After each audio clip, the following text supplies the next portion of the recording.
پاکستان اتنا سبزی اتنی سستی نہیں جتنا کفر سستا ہو گیا. اتنی تو سبز مرچیں سستی نہیں جتنا کفر سستا ہو گیا. کافر کافر کافر کافر کافر. اٹھا کے دیکھو سوشل میڈیا، یہ عاشقان رسول ہیں یا ظالمان رسول ہیں کہ جو ایک دوسرے کو کافر کہہ رہے ہیں، ایک دوسرے کو کافر جو بھی کہہ رہا ہے. دیوبندی بریلیوں کو کہہ رہے ہیں، بریلوی دیوبندیوں کو کہہ رہے ہیں، غیر مقلد مقلدین کو کہہ رہے ہیں، مقلدین غیر مقلدوں کو کہہ رہے ہیں، شیعہ سنیوں کو کہہ رہے ہیں، سنی شیعہ کو کہہ رہے ہیں. وہ مجھے بتاؤ جنت کس کے لیے ہے پھر؟ اللہ ویلی جنت دا چار پاؤنے.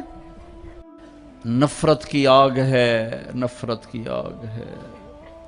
کبھی سیاست کے نام پر ہے، کبھی مذہب کے نام پر ہے، کبھی قوم کے نام پر ہے، کبھی صوبے کے نام پر ہے، کبھی زبان کے نام پر ہے، کبھی کسی بنیاد پر ہے. میرے بیٹے انس، اس دل کو نفرتوں سے دھو دو، صاف کر دو، پاک کر دو.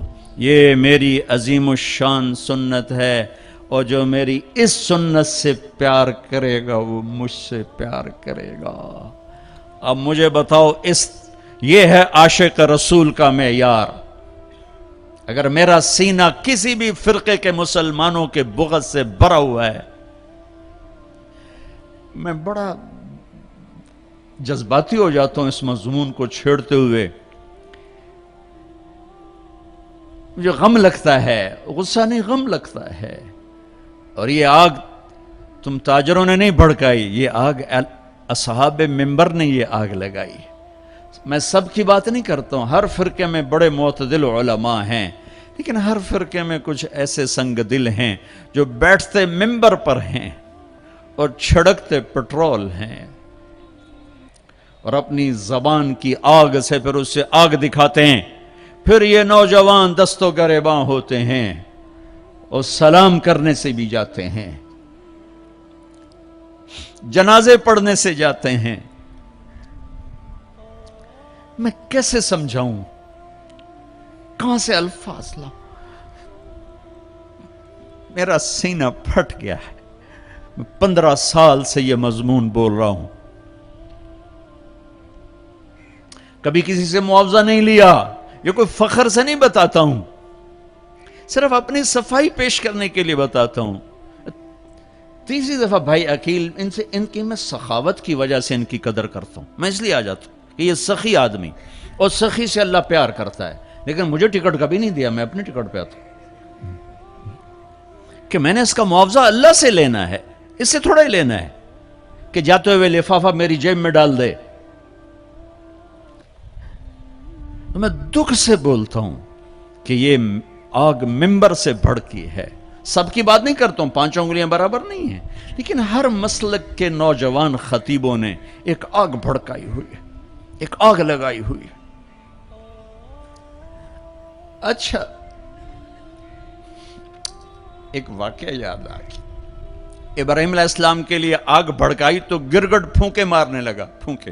اور نہ مرادہ تیری پھونک نال کی بڑھنا ہے، لیکن ایک برائی کا ساتھی بنا تو حکم ہے جہاں گرگٹ ملے اسے مار دو. یہاں نہیں پایا جاتا گرگٹ، وہ میں نے افریقہ میں دیکھے تھوک کے حساب سے، یہاں نہیں ہے. ہمارے چھپ کے لیے اس کی قسم ہے، گرگٹ نہیں ہے. اور کبوتر کو بھی پتہ ہے میرے 2 چن جاندے پانی نال کچھ نہیں بڑھنا. اس نے چونچ میں پانی بھر کے ایسے اوپر ڈالا. اللہ نے کبوتر کی محبت پوری دنیا کے دل میں بٹھا دی. سارا حرم کبوتروں سے بھرا پڑا. میرے نبی کا حرم کبوتروں سے بھرا پڑا ہے. اللہ کتنا قدر، اللہ کو پتہ ہے ایک قطرے پانی نال کے بڑھنا ہے. کبوتر جی چونچ دے پانی نال کے بڑھنا ہے. گرگٹ کی پھونک سے کوئی آگ بھڑک گئی، ایک برائی کا ساتھی بنا، حکم آ گیا جہاں ملے مار دیا جائے. کبوتر ایک اچھائی کا علمبردار بنا، حرم بھر دیا کبوتروں سے.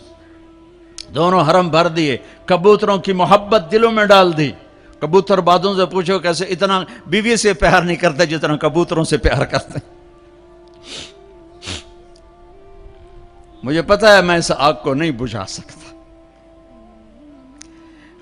لیکن میں اللہ کے نبی کی بارگاہ میں کہہ سکوں گا یا رسول اللہ میں تو کبوتر بننے کی کوشش کرتا رہا. مجھے پتا ہے میرے چند قطروں سے کچھ نہیں ہوگا. ادھر پٹرول سے آگ جل رہی, میرے کو پانی دیاں 2 بونداں دے نال کی بڑھنا ہے, لیکن میں کہتا رہوں گا یہاں تک کہ میرا اللہ مجھے اپنے پاس بلا لے. میں کہتا رہوں گا, امت بنو, نفرتوں کی آگ کو بجھا دو. بڑی دنیا پھری ہے, جتنا اسپین میں جا کے دکھ ہوا کہیں نہیں ہوا. اس بات کا دکھ نہیں تھا کہ 800 سال کی حکومت ختم ہو گئی. دکھ اس پر میں مسجد قرطبہ میں کھڑا رو رہا تھا. میں اس بات پہ نہیں رویا کہ مسجد گرجا بن گئی. گرجا بن چکی ہے, تھوڑی سی جگہ کور کی ہوئی ہے مسجد کی, لیکن وہاں نماز پڑھنے کی اجازت نہیں. باقی ساری مسجد گرجا بن چکی ہے. بڑے بڑے بت ہیں, بڑی بڑی تصویریں, بالکل سینٹر میں گرجا ہے. نہیں, اس پہ نہیں رویا.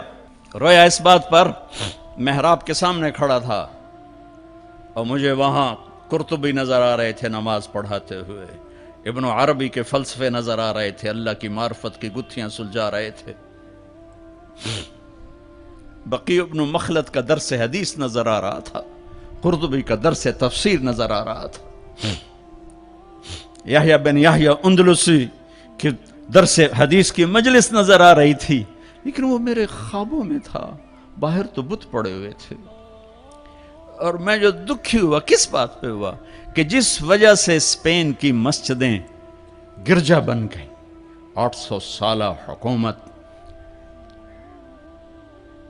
زیر و زبر ہو گئی, وہ ساری وجہ میرے دیس پاکستان میں موجود ہیں اور کوئی نہیں سمجھ رہا. اس لیے میں نے کہا تھا مردہ یزید پہ لعنت بھیجتے ہو اور زندہ یزید کے سامنے دست بستہ ہو کے کھڑے ہو. اس ایک حدیث کو سینے سے لگا لو, دل کھلے کر دو.